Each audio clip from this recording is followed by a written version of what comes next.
Welcome back. Well, coming up next weekend on February 10th through the 12th, the Newport Harbor Orchid Society will be having their orchid show. It's called Ride the Orchid Wave. It will be held at Westminster Mall. We have Joe Rupp here today. Hey, Joe, how you doing? Nice to see you back. Yeah, good it's to been a see couple you. years that you have been on, and you're part of the Orchid Society. I have been, yes, for about the last 15, 20 years. Wow. Now. Yeah. And it's quite a large group of people, from what I understand. We have just under 200 members. Yeah. It was started in 1979. As a matter of fact, we have a couple of members who were founding members of the society that are still active. And it's a very active society. We have our meetings once a month, the third Tuesday of every month at the Costa Mesa Senior Center. Okay. And there are some magnificent plants brought to be judged and to show. Yeah. So. And you know, the nice thing about orchids, and you've kind of alluded to this here, one of the graphics that you sent us here, this promoting Valentine's Day and giving orchids, but you do not need a huge garden for them. No. You can simply have a few in pots or whatever you want to do, and there's many different varieties, right? There are 20,000 species of orchids, but there are probably hundreds of thousands, if not millions, of hybrids, crosses that occur. That's amazing. Yeah, it is. And a lot of our members don't have greenhouses. They grow their orchids outside. Southern California is an ideal location for, to grow orchids outside. So if you have the right environment, give them enough light, but not too much, and give them water and keep them in a relatively stable area and temperature-wise, they'll do quite well. Now, when growing them outside, do they need to be in pots like this, or do you see orchids in the ground? You usually don't, do you? There are some ground orchids, but they grow principally in very tropical areas like Florida. All right. Most orchids would be grown in pots. There is a variety called epidendrum that can be grown in the ground. Okay. But most orchids have to be grown in pots because they really need good drainage. Right.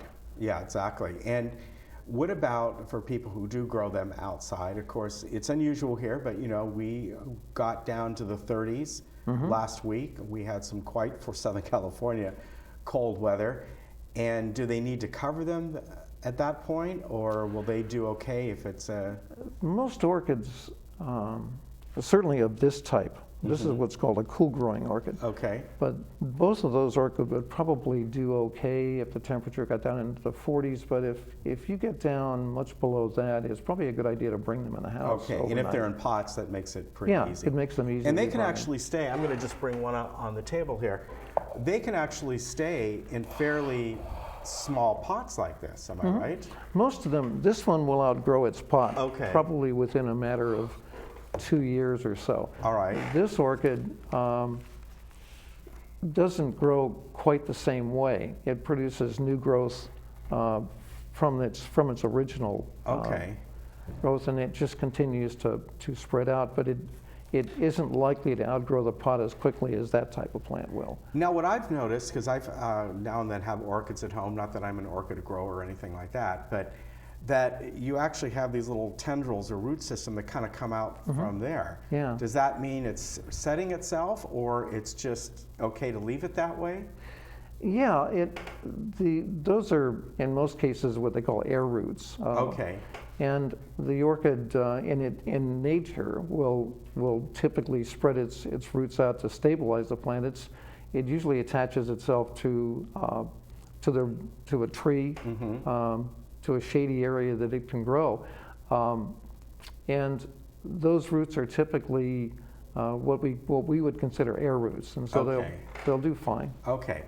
Yeah, because in fact, I have an orchid at home right now. One of the nice things about them is that they don't need to be expensive. You can certainly get ones that are.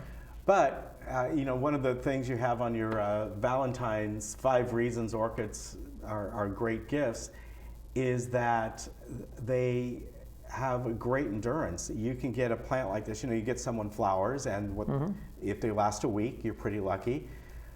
But an orchid can last for years. This particular plant will probably stay in bloom for a couple of months. Yeah. this variety, the Cattleya variety, depending upon the plant and its origin, could stay in bloom anywhere from 2 or 3 days up to 4 weeks. Okay. But they vary an awful lot depending upon the plant. The plants you see typically at Trader Joe's, the Right. arching phalaenopsis type orchids, they're in bloom for months. Yes, they months are. and months and months. And you know what? One of the things that I've noticed, at least a couple times that we've had them, is they send out, and I don't even know what kind this was, but it was one that came from Trader Joe's. They send out these very long vines in a way that arc over, and there might be 20 or 30 very little flowers on there. And they'll last a long time, then they'll drop off, and I'm always curious how to trim an orchid. Do I trim that all the way back like I would a rose, that's sticking out? Do I leave it? Well, with this orchid, for example, when the flowers die, you would probably best cut it right here. Okay. And then it should probably go through a rest period, maybe a week or two, where you don't do a lot with it. You just let it rest and rejuvenate. It will grow, new orchids or new flowers will grow on new growths. Okay. This orchid doesn't typically produce more flowers on the same growth, so it requires new growth in order to produce more flowers, but it will do it. Okay, and the other thing that I was told by one of you folks is that it's the best way to water them, at least the way I do it, and I was told, the pot will come out of here, typically, it's a nice little container, and I will allow this to soak overnight and then let it completely, let it drain, so now it has like a moist environment for sometimes a couple weeks, it just depends. Yeah, in the wintertime. Am I doing that right? Yeah, actually. Okay. But what you want to do from time to time is run water through the plant to allow it to leach any salts that have collected in the roots. Okay. Otherwise, the salts will tend to eventually show up at the tip of the leaf. I've gotten that. Yeah. The whole thing was covered in almost like this powdery mildew. And I ended up, that plant I already had for 3 or 4 years, and I ended up just getting rid of it. In fact, it was interesting, one of your folks had come on, and I asked them, what should I do with this? And they go, you know what, if you've had it for 3 or 4 years, start over. Don't even try to, you could probably bring it back, but don't worry about it. What you might have had, rather than a chemical problem, was you might have had mealybugs. Oh, okay. Because they show up as little white, almost like cotton, like yes, little, exactly. legs. So it's probably good to get rid of it, right? Yeah, and they're parasitic and they'll eventually kill the plant. Okay. But you can typically get rid of them by spraying them with a little bit of isopropyl alcohol. Kills them immediately. Yeah. Oh wow. Okay, that's good to know. Now let's talk about the show coming up. Yeah. It is next weekend, February 10th, 11th, and 12th, Friday, Saturday, and Sunday. It's at Westminster Mall, and what's great about this, it's free to get in.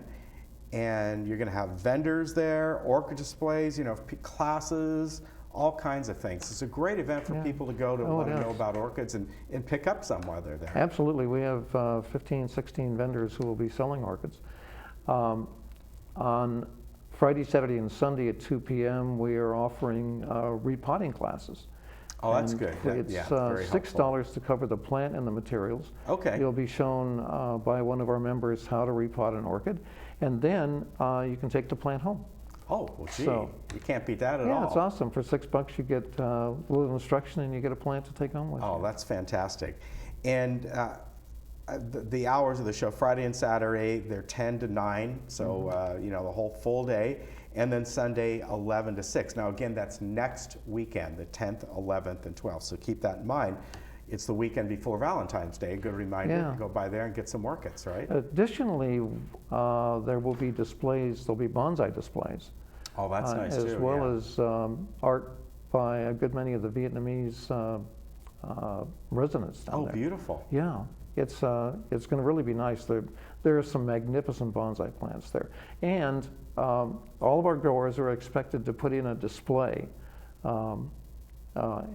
at the show. So we have various orchid societies locally who will be putting up orchid displays, as well as our society, and the growers are expected to put in a display on their own. So there'll be a display room that's available for fantastic. that. Oh, and it's beautiful, really, some magnificent plants. Very good. By the way, the website is nhosinfo.org/Orchid Show. And I encourage you to go because it's a lot of fun. It doesn't cost you anything, and for a wonderful repotting class for $6, you learn something and you go home with a plant. I mean, Yeah. that's incredible. And it would be a good idea if you want to register for the repotting class to go on the website. That's a good idea. And do that because they fill up rather quickly. Okay, so go ahead. So if you forget that, just go ahead, do a search, Newport Harbor Orchid Society, and you'll go from there. Otherwise, it's the initials nhosinfo.org/Orchid Show. Joe, good to see you. It's I'll been a reach around pleasure. here. Okay. Thank you very much. Beautiful stuff. You're And welcome. remember, that is February 10th, 11th, and 12th. We'll be right back.